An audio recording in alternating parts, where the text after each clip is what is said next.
I'm about to begin my script outline for the Count of Monte Cristo. So, as I approach the script, I've already done a little bit of dramaturgical research in just understanding the story itself. I do remember starting to read the book years ago, but never totally finishing it. It was a big book, and one of the things I was a little concerned about was the fact that it is that big. I was lucky enough in just doing some general searching online to find this character relationship chart. So if you want a sense of how busy this thing might really be, there you go. And then I did read a plot outline also online that gave me a basic idea of what was going on, and I recognized the plot. I think I've seen some movies, and I'm going to want to do some research on that as well to make sure I know what shows have been already created off of the story of Count of Monte Cristo. Let's just talk now about how to break this script down, get a feel for it. So I'm going to use a tool that I've found fairly useful for myself. It's called the new script outline. When I'm in Excel, if I were starting a new from a template, I would look through this list, and this is the one right here. It's called the customer list, and it's set up, let me just show it to you. It's set up ready to go. The nice thing about the templates in Excel is they've got directions built into the red arrows that are built into the worksheet, so I can actually get an idea of how to use the worksheet. But what I find very useful is that all these columns that they've set up are all sortable, so that if I clicked on the fax number, I could sort that by itself. And if I used that and decided what to sort by, it would sort by what my preferences are. Notice that this little down arrow now turns into another little figure, which I'm not sure what it is, but it lets me know that this document is not complete right now. It's been sorted by this one column. If I clicked on that again and cleared the filter, I'm back to my original sheet. I find that very useful because when I put my information in, I'll be able to sort by columns as well. I'm not going to save that. And here is a version of it. I've done a little bit of changing. I've changed some of the widths of the columns. I have a number system out here. I have put the act and scene, the page number, the reference, so that would be the actual line or the actual description. And then I have a column for costumes and makeup and sets and lights and props and sounds. I have a column to type in questions that might come to mind while I'm going through, and then notes just to myself. And please note again that all of these are sortable, and you'll see how that's useful later on.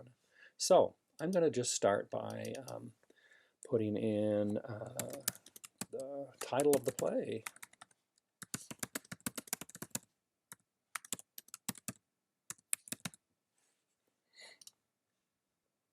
And I'm going to start in here with note number 1 and leave this open as I pull up my script and begin my process of tearing the script apart. I'm going to adapt the windows so they'll fit a little better together. I can even pull that one in and pull this one in together just a little bit.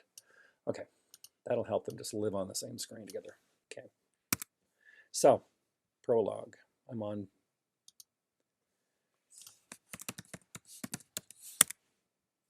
page 1. And I could put line numbers if I wanted to. This one doesn't have numbered lines, so I'm not going to really worry about that. On the curtain is written. Okay, I'm going to just put that in. On the curtain is written.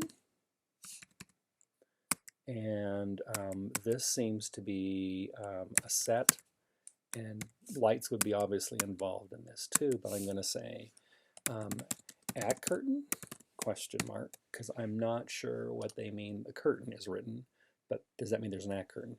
Justice is for those who take it. Love is for those who give it. This is obviously what they want the audience to see. Music begins. Ominous, foreboding, yet hauntingly romantic. It continues as, okay, second note, prologue. spelled correctly. Another thing is when you type into these, it keeps memory of what else was there. Still on page 1. And this one I'm going to say music begins. ... This is obviously a sound cue. And I usually do D for sound since S has been used for set. My own preference. I'm not too worried about it. And now we're starting into let justice be done through the world, though the world perish. Let justice be done, though the heavens fall. The descent to hell is easy. Okay. At the rise, we see the outline of a rocky coast. Okay. Prologue, select it. I don't have to type it. 1. At the rise.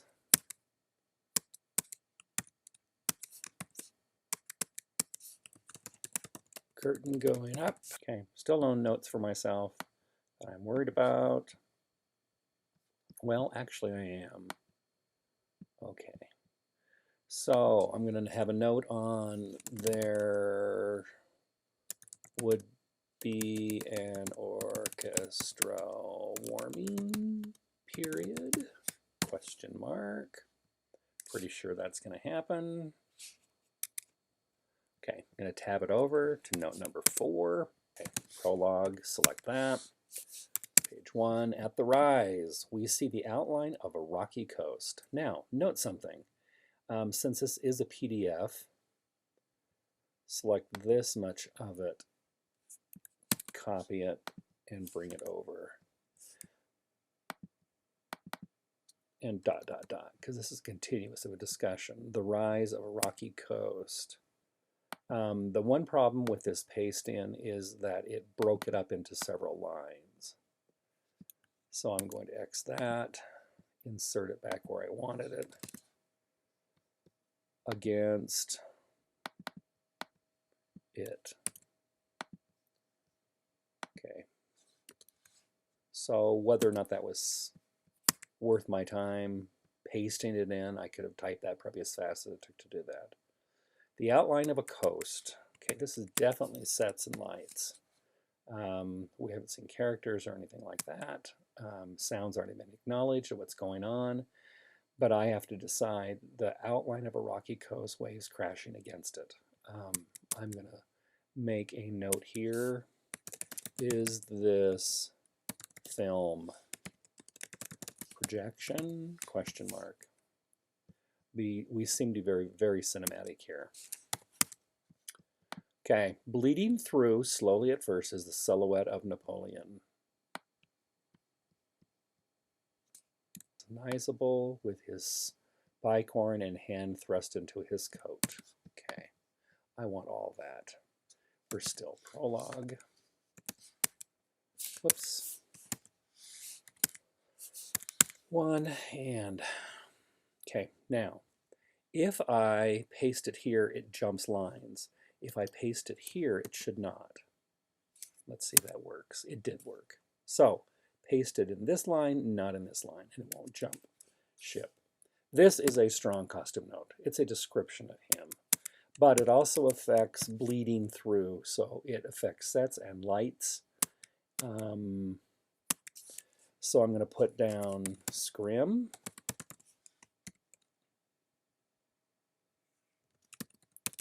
Bleeding through 6. Now, as I've usually found, a prologue or descriptions of an opening show usually wind up to be 20 to 30 notes just to top off the show.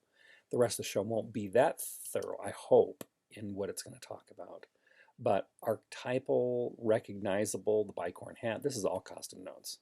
His shadow grows until it dominates the entire landscape. Okay, that's definitely a note we got to take care of. Now, as a note, and I'm going to click that up here, stick it in. Okay. These are all notes from the first production. Anything that's italicized, I don't have to care about. If it's not in the lines, I don't have to do what it says. That'll be part of the decision of my group that I'm working with. So I'm going to include it, of course, because if the director does want to do exactly what it said, then I'm going to put it in that way. Words appear on the upstage wall, begin to scroll heavenward into the flying space. Copy that one. 7 prologue. Still on page 1. Paste in the entire segment. Okay. This is definitely sets and lights. Let's have to worry about this. Scrolling upstage wall, question mark. Is that a scrim? Is that a wall? What is that? Now we're in Act 1, page 2, Scene 1 at the port of Marseille. So this is now, what do we say? Act 1, Scene 1. Act 1, Scene 1. Okay. Okay. The port of Marseille, night. Copy that. Paste it in. The port of Marseille, night. This is place. This is lighting. It is information for costumes. And makeup, I haven't seen anything yet, but or props or sound was just music so far. I haven't heard anything else yet. As the music moves from the ominous underscoring of the prologue into the romantic rhythms of the first song. Okay, music moves from into the first song. Copy. And this is still Act 1, Scene 1, on page 2. Okay, dot, dot, dot. Dot, dot, dot. This is all sound. I'm just going to capture it for sound. The stage transforms into a beautiful starlit night on the port of Marseille. Okay, copy.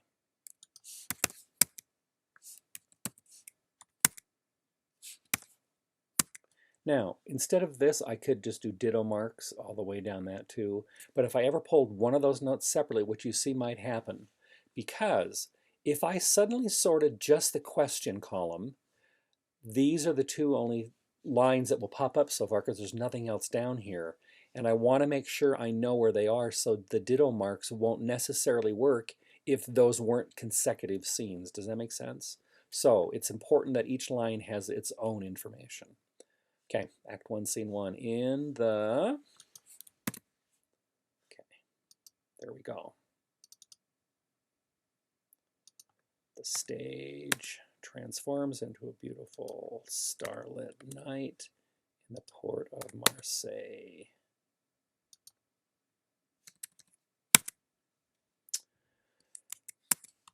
Starlit, that would be lights. Okay. Looming towards the audience is the prow of a ship, the Pharon. Go backwards then.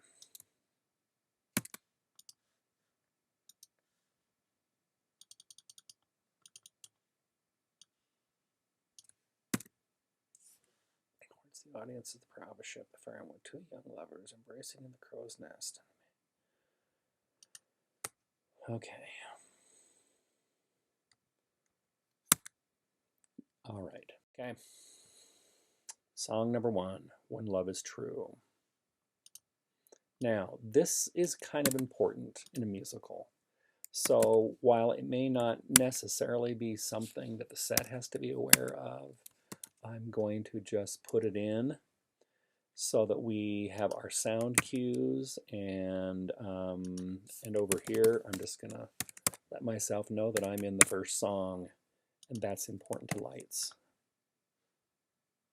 as well.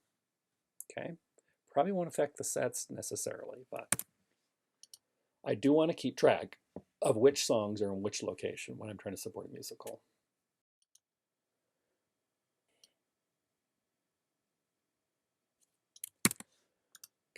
This is entr'acte. You'll note that I used a previous entr'acte and then just simply change the numbers rather than have to type the entire thing in.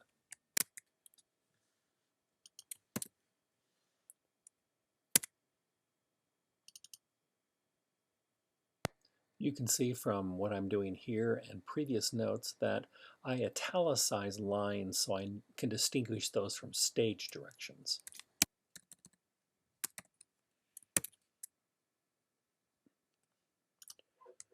Definitely a sound thing, and if the set is preparing to move, I can see it happening. Lights will be transitioning as well, because now we're in dual locations. 37. So we're now in Act 1, Scene 4. We're still on page 12, making sure. And we're in dual locations, prison and outside of a church. Okay, sets, lights. Sides of stage, in opposition, question. Mercedes is kneeling in a church praying for Edmund while he arrives simultaneously at Chateau If, upstage.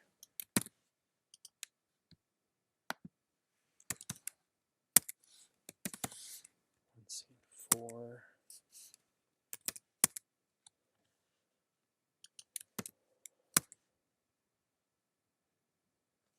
Okay, so Mercedes is there, she's in a church.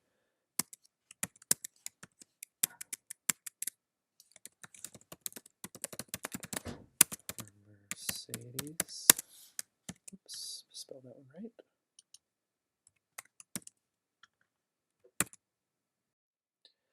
Good place to stop. You're getting the idea of what I'm doing. I do want to demonstrate now at this point that with this many notes, and so I'm at 41 notes currently. I'm 13 pages into the script. I've been working for a number of minutes here, but I want to show that when I now go to production meeting, I could go to the questions and I could get rid of all the blanks. And there are all my questions immediately, so I can ask the director. And I can say, is the star visible to the audience on page on page 2 in Act 1, Scene 1? So I can use these references, and I know that as a lighting designer that might be a question. As a scenic designer, I can see now that it's important because it has to mirror the other one coming up. Their star seems to be visible down here. And then when I'm actually done in sorting this, I can go back and clear that filter, and I'm back. If for any reason these get scrambled when they come back, I could always go back to here under the numbers, and I could do them ascending or descending and get everything back in the right shape, back to its original order. So I hope that kind of helps you in understanding how to use an outline effectively and how you might combine some things in one line and how some might need a separate entry depending kind of on the show.